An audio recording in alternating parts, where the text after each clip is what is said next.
Well, good morning, ladies and gentlemen. And as I'm sure you will all know, that South Africa and the African continent is opening up to travel and tourism again, and particularly in South Africa, which is a very fantastic country to visit if you've never been there.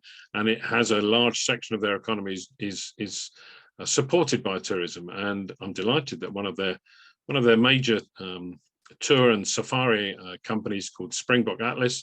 I have Christel de Beer. She's based in Cape Town. Good morning, Christel. Good morning, Graham. Thank you for having me this morning. No problem at all.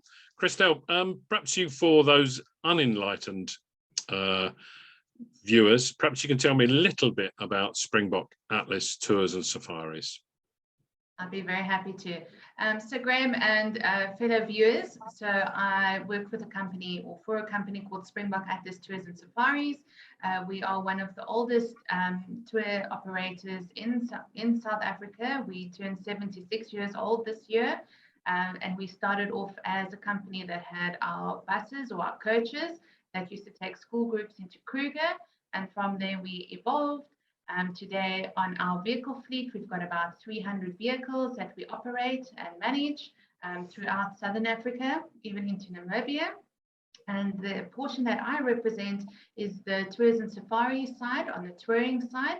So we're a company that works B2B. So we would work with the likes of the wholesalers in the UK market and across the globe. And I look after the UK and European travel agents and trade. And basically, we are a company that looks after tailor-made and bespoke touring for FIT travel, group tours, tour series, and we would basically look after everything from start to finish, from your car rental, your transfers, your accommodation, your entertainment, attractions, your tours during the day. We are basically known as the expertise in South Africa. And we basically work with our agents overseas, bringing through our expertise and our knowledge to help you put packages together and holidays for your end clients. So we've also built up relationships with our suppliers in order to benefit the trade and your end clients with the best rates and the best products that we can offer. Excellent. So just take me through, if I landed at Oliver Tambo, which is Johannesburg Airport, on a Monday morning, what's the deal from then if I'm dealing with Springbok and I'm going to, say, Kruger? So with Springbok Atlas, we would basically be able to meet your clients off the aircraft or at the arrivals hall with our guest service relations team that we have. We've got a team that's located at all major airports in South Africa. So it's an extra service that we're able to book for you. So they will meet your clients, they will do your walkthrough of what to expect in South Africa, run through some safety protocols. They will assist you to find your luggage, help you to go through to the car rental company, or assist you to meet your driver or your tour guide that will assist you either onto your vehicle that will transfer you plus minus a 6-hour transfer through to Kruger, or else what they can do is they'll meet you off your international flight. They will assist you to get your luggage and assist you to check into your domestic flight, which will fly from Johannesburg either into Eastgate or into Kruger Mpumalanga or Skukuza Airport, or if you're doing one of the private charter flights with Federal Air, which will fly from Johannesburg directly into your lodge. And from there, we will look after your lodge accommodation or hotel accommodation. We will see to it that all your special requests are given through, whether you're celebrating your honeymoon or you have special food requirements, whether you're vegan or doing a keto diet. We make sure that they are well equipped for your special requirements. And then wherever you're heading off to, whether you're coming through to Cape Town or flying to Durban, we will look after your clients from start to finish. Excellent. So let me go forward a bit. I've got to my lodge. We're now inside Kruger or Sabi or somewhere that's really good, and it's got lots of wildlife. It's got the big five there and everything else. So we're there. What happens in the morning? When I've been on safari, we have a morning run and then we have a sundowner run, which is when the animals come feeding. But I would think the skill sets on going on a safari out into Kruger are slightly different from those that would be from driving me from Joburg Airport up to Nelspruit. Do you hand over to local guides and people that are, skilled wildlife spotters, etc.? That is correct. So basically, first of all, when we do your planning, we will ask the tour operators and the agents what kind of experience are the clients looking for to determine which area to send your clients to in Kruger. You'll have clients that are avid bird watchers, or they want to go and see the predators, or they just want to see or plan games. So from there, we will determine which area in Sabi we would send you to, or the Timbabati, or the Greater Kruger area. And then we will decide on which kind of lodges to recommend for your clients to book.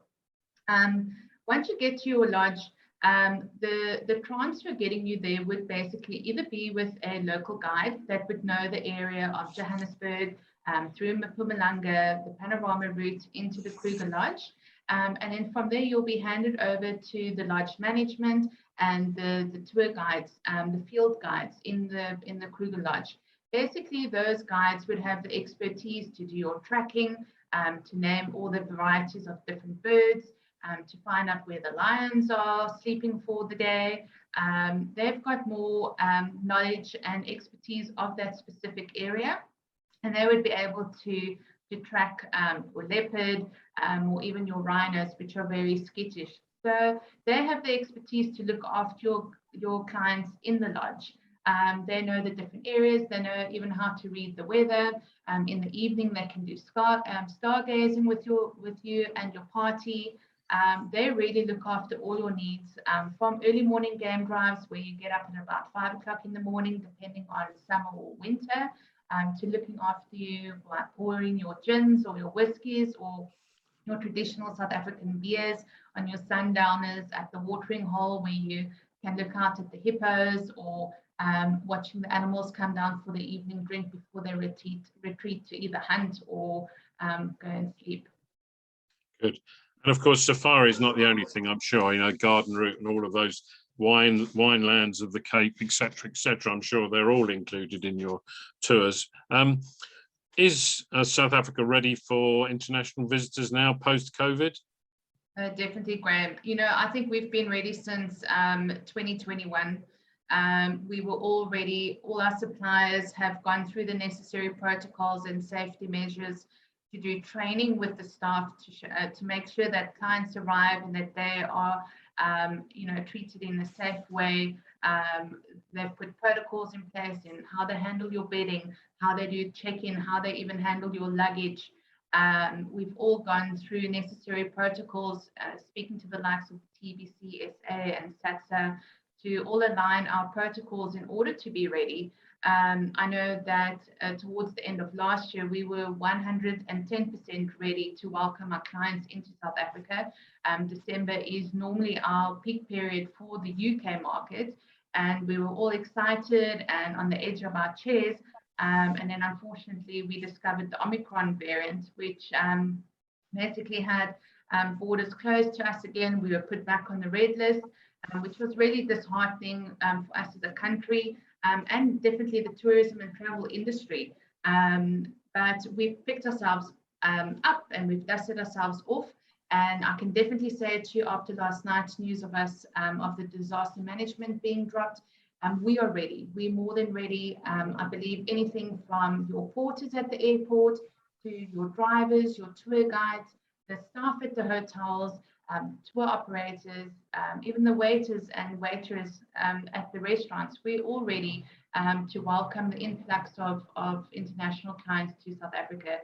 Travel never stopped during COVID. We found that the local market, the domestic travelers, they were traveling and they were supporting the trade as much as possible. But we definitely